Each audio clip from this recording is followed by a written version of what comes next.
wabarakatuh. Perkenalkan, saya Adib Saifin Numan. Saya mahasiswa Sosiologi dan Antropologi Fakultas Sosial Universitas Negeri Semarang. Saya di sini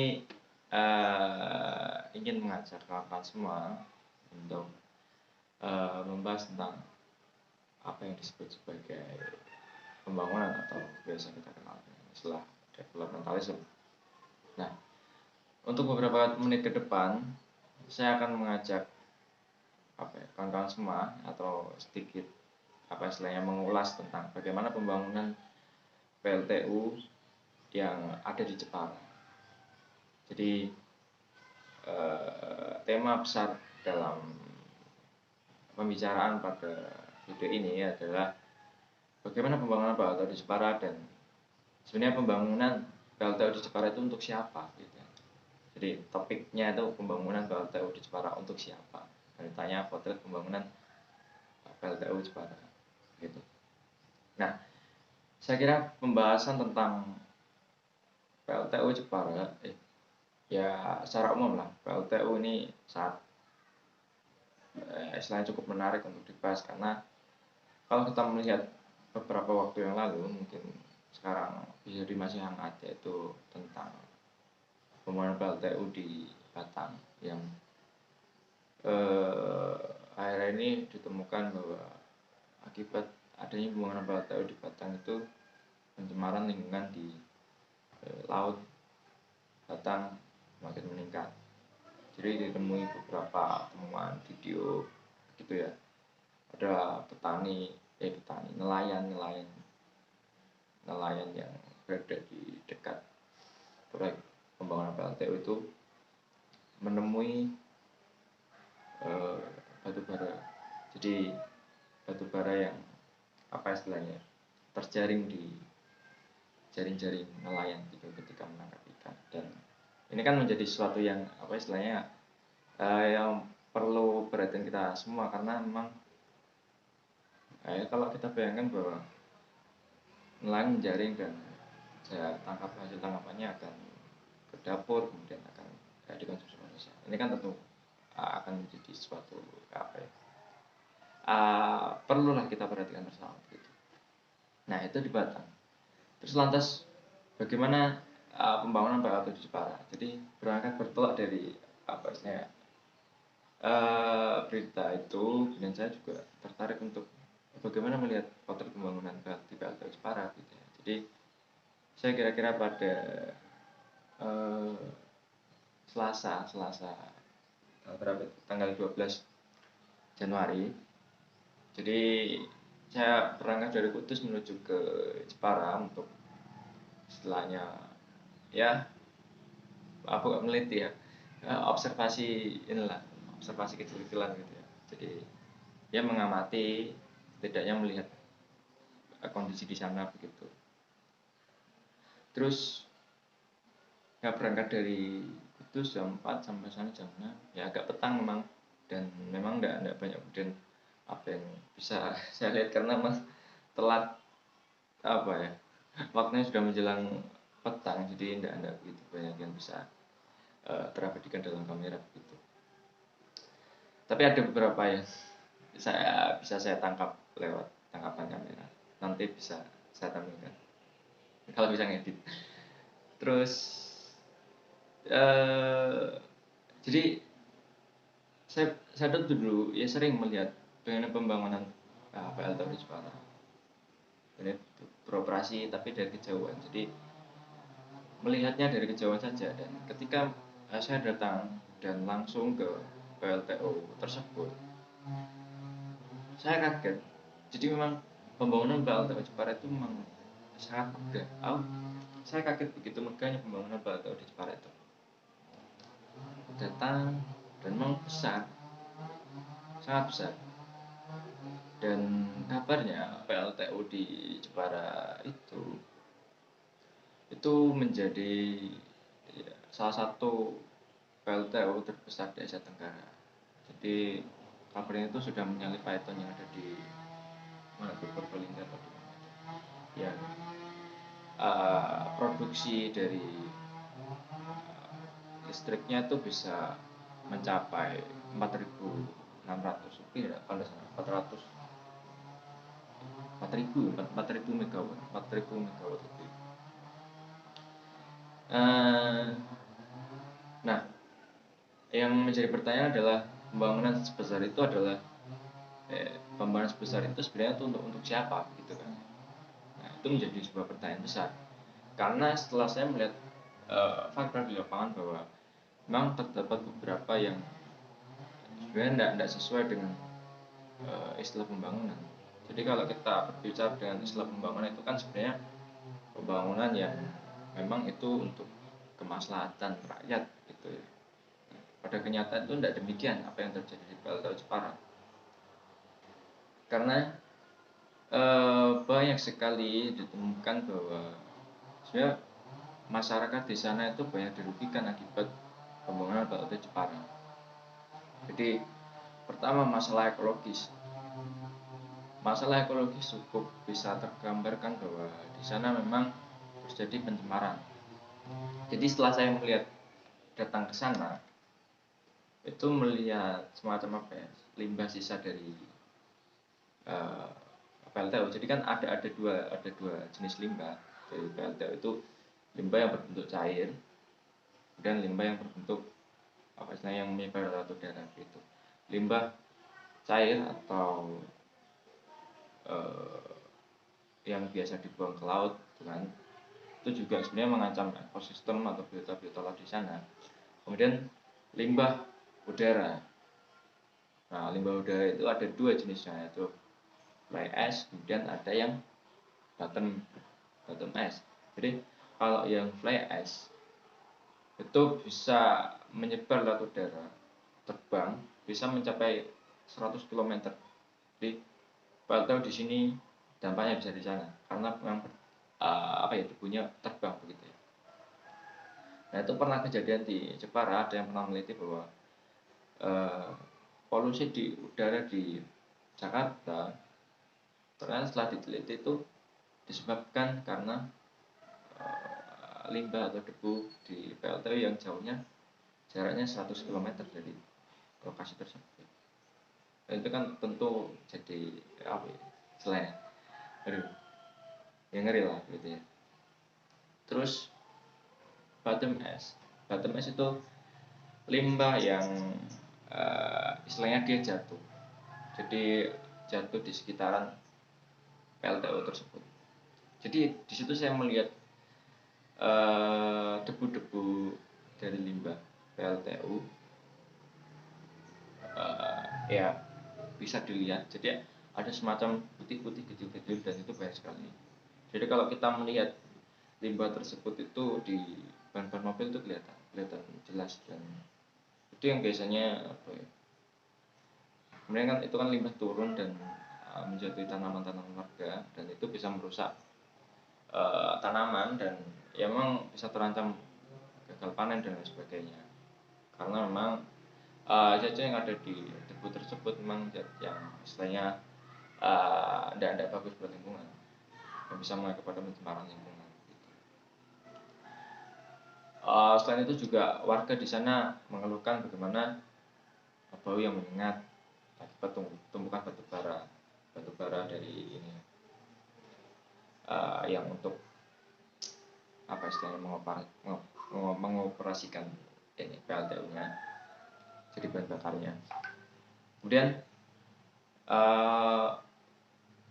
warga juga mengeluhkan bagaimana istilahnya corporate social responsibility. Jadi ada istilah bagaimana tanggung jawab sosial dari sebuah perusahaan. Nah, warga juga sempat mempermasalahkan itu sampai sekarang, karena memang tidak ada kemudian insentif yang didapatkan dari masyarakat secara umum ya, secara general, tidak ada secara khusus. Jadi kalau dikatakan bahwa pembangunan PLTU di Jepara itu untuk istilahnya peningkatan ekonomi warga di sana. Nah, tapi pada kenyataannya lanjut tadi terputus karena penyimpanannya habis, jadi saya hapus terlebih dahulu. Jadi lanjut ya, sama itu. Masalah ini soal peningkatan ekonomi. Jadi pembangunan PLTU ya sebuah pembangunan katakanlah pembangunan PSN itu proyek strategis nasional. Itu kan dalihnya adalah bisa menjadi peningkatan ekonomi warga di sana, masyarakat sekitar. Tapi pada kenyataan enggak, dan pada fakta di lapangan bahwa masih banyak banyak sekali warga yang secara umum dia tidak mendapatkan pekerjaan dari pembangunan PLTU di sana. Jadi mereka kesulitan masuk untuk menjadi istilahnya pegawai di sana dan lain sebagainya, karena memang pada fakta di lapangan masih ditemui praktik manipulatif. Jadi ada monopoli dari LSM dan ya premanisme. Jadi ada premanisme. Jadi sebagai saya katakanlah ini security, dari ada untuk kepentingan keamanan barangkali memang ada dibutuhkan premanisme, dan ada LSM yang memonopoli ya istilahnya warga ini masuk menjadi pegawai di sana, dan yang sebenarnya jadi pegawai di sana juga yang masih berada dalam lingkaran LSM dan premanisme tadi. Nah seperti itu. Jadi itu untuk masalah peningkatan ekonomi. Nah jadi itu ya. Jadi kalau kita bisa refleksikan bahwa pembangunan PLTU di Jepara itu sebenarnya enggak kemudian itu untuk masyarakat di sana. Masyarakat di sana secara umum enggak menikmati kebahagiaan sih lah ya. Saya sisi positif dari adanya PLTU, tapi hanya mendapatkan pencemaran lingkungan, kemudian ya berbagai praktik lainnya gitu. Ada juga perampasan lain juga, ada warga yang ada perampasan lain. Nah ini kan tentu menjadi sebuah persoalan, karena kalau pembangunan biasanya kita ini ya dibumbui imajinasi pembangunan. Jadi nanti kalau ada PLTU kita akan istilahnya memberi ini, memberi itu. Ini kan warga diberi imajinasi seperti itu, dan pada kenyataan setelah proyek itu berlangsung tidak demikian. Ini yang perlu ini ya, bila kita beratkan bersama, perlu kita kritisi bersama lah ya. Nah begitu. Nah itu di PLTU Jati B Jepara itu yang punya itu PT apa? PT Bumi Putra Corporation atau apa ya, lupa. Dan itu yang perlu kita kritisi, karena memang pembangunan PLTU itu sebenarnya juga menjadi tanda tanya besar sekali, karena apa? Kan dalih dari pembangunan PLTU itu adalah untuk mencukupi kebutuhan energi dalam artian listrik gitu ya. Jadi untuk memenuhi kebutuhan energi listrik di Jawa dan Bali. Nah, pada kenyataannya di Jawa dan Bali pemenuhan listrik, energi listrik itu sudah sangat cukup, dan bahkan oversupply, surplus katakanlah. Jadi listrik di Jawa dan Bali itu sudah surplus besar 41%, dan itu angka yang sangat besar untuk sebuah surplus. Nah, kita bisa bayangkan bahwa PLN surplus sebesar 41%. Nah, mau tidak mau PLN harus membeli energi dari PLTU. Nah, sedangkan energi tersebut tidak dipakai, dan itu sia-sia, dan PLN harus membeli itu. Mau tidak mau yang terjadi over surplus, kemudian kerugian dari PLN, kemudian kerugian negara gitu ya. Nah, yang merugi siapa? Negara. Dan negara bisa jadi ini apa namanya, kembali lagi pada rakyat bahwa uh, untuk menanggung kerugian negara tadi akibat oversupply listrik itu dari pajak, kemudian dari apa tadi, dari istilahnya pembayaran listrik lah begitu. Bisa jadi mungkin kita saat ini masih merasa istilahnya aman-aman saja dengan uh, pembayaran listrik yang masih standar-standar gitu, nggak ada begitu mahal. Tapi bisa jadi ke depan kita akan uh, apa ya, merasakan peningkatan harga listrik mulai melonjak. Karena kalau kita bicara soal listrik ya kayak karena bisa berhubungan dengan elektabilitas kuasa juga, elektabilitas penguasa ya paham lah. Jadi begitu. Nah, sebenarnya pembangunan PLT itu untuk apa dan untuk siapa? Untuk apa? Pertanyaan untuk apa? Di Jawa Bali sudah oversupply. Kemudian untuk siapa? Warga di sana tidak merasakan uh, insentifnya, dampak positifnya. Nah, untuk siapa? Apakah kemudian pembangunan PLTU itu untuk kepentingan kapitalis katakanlah, oligarki katakanlah, beberapa orang saja? Nah, itu bisa jadi, dan saya rasa iya. Nah, seperti itu. Nah, dan anehnya ke depan kita bisa cek di PSN, jadi di proyek strategis nasional ada rencana membangun 50 lebih PLTU ke depan nantinya. Nah, ini kan menjadi suatu pertanyaan besar gitu, pembangunan PLTU. Dan kalau kita melihat bagaimana pembangunan PLTU di Jepara, ini dengan kalau dikaitkan dengan apa ya, pembangunan berkelanjutan, ini tentu tidak bisa berada dalam konsep pembangunan berkelanjutan, karena kalau berbicara konsep pembangunan berkelanjutan itu kan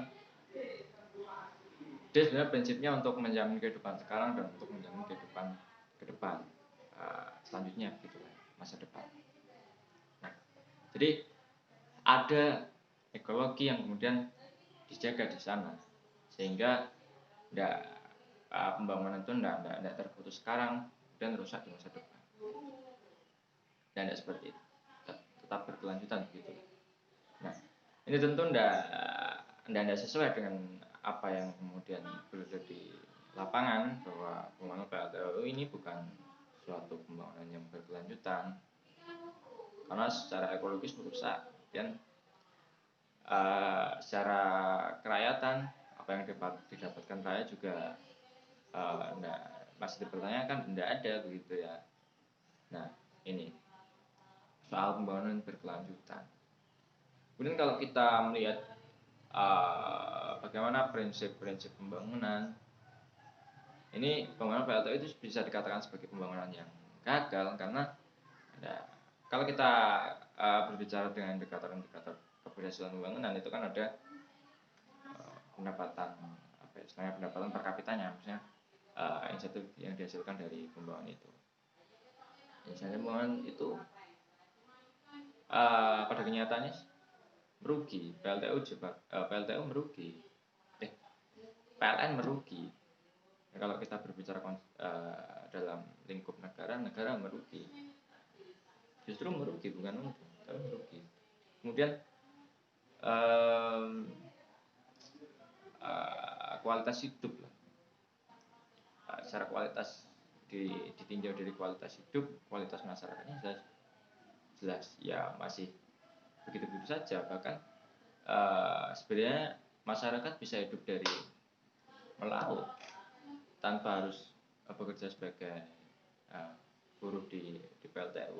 Tapi pada kenyataannya PLTU sudah dibangun, dan itu memang kalau saya melihat itu PLTU-nya itu memang mengeblok dari ini, wilayah pesisir di pantai Jepara diblok dan warga mulai kehilangan mata pencahariannya gitu. Kemudian juga tidak mendapatkan apa-apa dari kehadiran PLTU, justru mendapatkan madorotnya. Nah, ini tentu menjadi sebuah permasalahan. Nah, tidak bisa dikatakan sebagai pembangunan yang berhasil.